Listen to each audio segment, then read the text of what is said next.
11월 5일 토요일 하나님께서 이 시간 주시는 말씀은 창세기 43장 15절에서 24절 말씀입니다. 43장 15절에서 24절. 그 형제들이 예물을 마련하고 갑절의 돈을 자기들의 손에 가지고 베냐민을 데리고 애굽에 내려가서 요셉 앞에 서니라. 요셉은 베냐민이 그들과 함께 있음을 보고 자기의 청지기에게 이르되 이 사람들을 집으로 인도해 드리고 짐승을 잡고 준비하라. 이 사람들이 정오에 나와 함께 먹을 것이니라.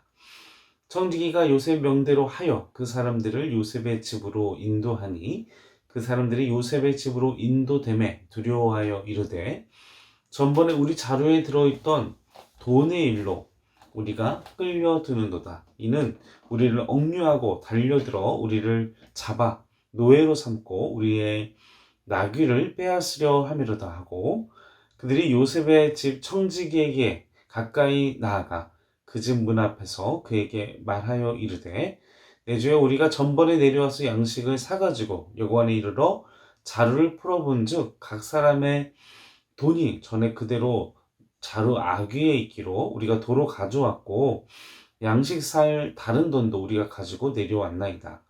우리의 돈을 우리의 자루에 넣은 자가 누구인지 우리가 알지 못하나이다. 그가 이르되 너희는 안심하라. 두려워하지 말라. 너희 하나님 너희 아버지 하나님이 재물을 너희 자루에 넣어 너희에게 주신 것이니라. 너희 돈은 내가 이미 받았느니라 하고 시므온을 그들에게로 이끌어내고 그들을 요셉의 집으로 인도하고 물을 주어 발을 씻게 하며 그들의 나귀에게 먹이를 주더라. 그들이 거기서 음식을 먹겠다 함을 들었으므로 예물을 정돈하고 요셉이 정오에 오기를 기다리더니. 자, 계속해서 요셉과 그의 형제들의 만남에 대한 말씀이 이어지고 있습니다. 야곱에게는 12아들들, 그 중에 이제 요셉을 10명의 형제들이 팔아먹고, 그리고 마지막 그 베냐민은 집에 있었지만 그 흉년이 들어 애굽으로 곡식을 형제들이 사러 왔을 때 요셉은 이제 처음부터 형제들을 아는 척 한 것이 아니라 그 형들 또한 요셉이라는 사실을 깨닫지 못했죠. 그래서 이제 곡식을 이제 형제들이 그 애굽에서 했지만 곡식을 사가지고 다시 돌아가려고 했지만 그 안에 곡식 값이 자루 안에 있었고 그런 일련의 사건들을 계기로 해서 볼모로 시므온을 붙잡고 이제 막내 아우 베냐민을 데려오게 하는 요셉의 이제 그런 계획들이 있었다는 것을 우리는 말씀 속에서 읽어보았고 그리고 알고 있고 그리고 그런 내용들이 계속되는 것을 보게 됩니다. 그래서 오늘은 베냐민이 그 형제들 중에 이제 드디어 왔어요. 베냐민이 도착을 했고 그래서 요셉은 청지기들에게 이제 자신의 집으로 안내를 해서 음식을 준비하고 또 그들과 함께 하겠다는 오전에 지시를 내렸습니다. 이제 그럼에도 불구하고 1년에 또 사건들이 있었잖아요. 갑자기 그 자루 속에 돈이 나타나고 시므온이 잡혀 있게 되고 또 그걸 또 아버지한테 설명해서 가뜩이나 요셉을 잃어버린 것 때문에 트라우마가 있는 아버지를 겨우겨우 설득해서 다시 베냐민을 또 금이야 오기에 아끼는 또 베냐민을 데려오게 하는 그런 일련의 사건들 때문에 아마 형제들은 요셉의 의도는 이 환대였지만 그리고 가족들과 함께 자신의 정체를 밝히진 않고 가족들을 환대하려고 했던 거지만 일련의 사건들 그리고 또 요셉에 대한 또 본인들의 죄책감 또 죄의식 그리고 또 아버지에 대한 미안함 또 앞에서 갑자기 이게 돈다발이 나타나고 또 그로 인해서 또 시므온이 사로잡히고 이런 여러 가지 사건들로 인해서 지금 이 그 요셉의 환대가 이제 정직하게 그들의 마음 가운데 그 본의대로 받아들여지지 못하는 상황으로 이렇게 나누어진 상황으로 흘러가고 있는 것을 우리 말씀 속에서 보게 됩니다. 그래서 이제 얘기를 하죠. 18절 말씀에 보면 그 돈의 일로 우리가 끌려 들어가는 것 같다. 이런 무서움과 두려움을 그들은 표현하고 있습니다. 나귀를 빼앗을 것이다. 의심하고. 그런데 요셉의 의도는 환대였어요. 근데 그 형제들은 요셉의 의도를 알지 못하기 때문에 두려워하고, 또 과거에 이런 일이 있었는데 우리가 돈을 다 챙겨가지고 우리는 다 해드렸고, 이제 변명하고, 이제 이런 모습을 볼 수 있습니다. 자, 우리가 이 말씀을 대할 때 요셉은 하나님의 아들이신 예수 그리스도를 예표하는 인물입니다.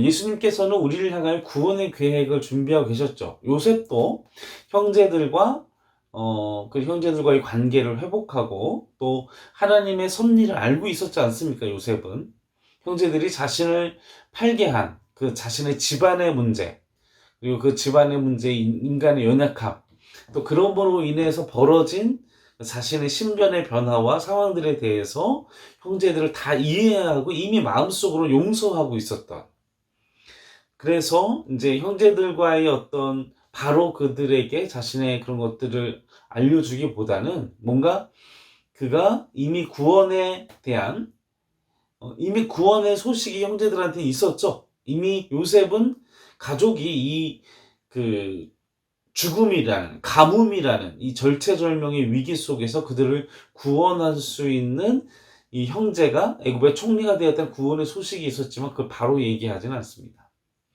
숨겨진 채 일련의 또 사건과 또 자루의 돈, 그리고 시몬의 일련들이 벌어지니까 이 형제들의 입장에선 너무나 두렵고 초조한 상태일 수밖에 없는, 육의 삶을 살았고 자신의 정욕과 자신의 욕망과 자신의 감정에 따라 반응했던 형제들.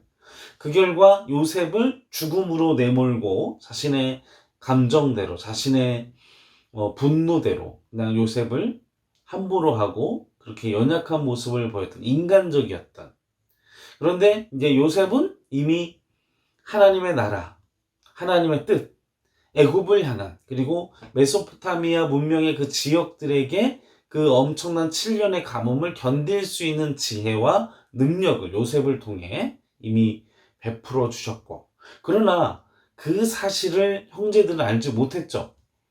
그 사실과 상황과 정황을 알지 못했습니다. 그 하나님의 오묘하신 섭리, 그리고 그 형제들이 모두 다, 야곱의 후예들이 전부 다 이집트에 정착해서 이집트가 거대한 인큐베이터가 돼서 이스라엘을 그 안에서 풍성한 그 나일강의, 그리고 이집트라는 그 제국의 보호 아래서 이스라엘 민족이 엄청나게 불어나는 인큐베이터로 하나님의 백성을 더욱더 부흥시키는 어떤 그 과정, 하나님의 나라를 세워가고 하나님의 민족을 부흥시키는 과정을 하나님께서는 요셉에게 그런 기회와 그 과정 중에 있었지만, 그러나 자신의 욕망, 자신의 감정에 사로잡혔던 그 형제들, 그래서 요셉을 버리고 저 끔찍한 죄악을 저질렀던 우리와 같은 모습들은 그냥 그런 은혜의 상황들이, 요셉이 베풀었던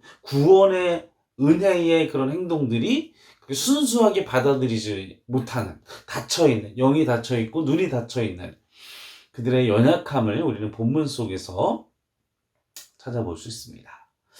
그런 마음 상태로는 주님의 마음을 헤아릴 수가 없죠. 자신의 욕망, 자신의 생각, 자신의 쾌락만을, 그리고 자신의 감정만을 위해서 살아가는 사람들에게는 하나님의 깊으신 경륜을 깨달을 수가 없습니다. 그러나 요셉이, 베냐민이 그 형제들과 함께 있게 되었다라는 것을 보고 나서, 그리고 그들이 두려움을 느끼는 과정, 그런 분으로 인해서 이제 얘기를 여차여차 하면서 자신의 잘못을 고백하잖아요. 지금 내가 이런 잘못을 했고, 이런 연약함이 있었고, 이런 가족 안에 이런 여러 가지 사건 사고들이 있었고, 그래서 우리 아비가 앞서 본문에서 아비가 이런 것 때문에 힘들어, 본인들의 어떤 죄와 연약함들을 막 돌아보고 회개하고 생각하고 깨달아가는 자기 반성, 자기 통찰의 시간을 거쳐가는, 그 과정을 통해서 영적으로 하나님과의 관계가 친밀해지는 은혜.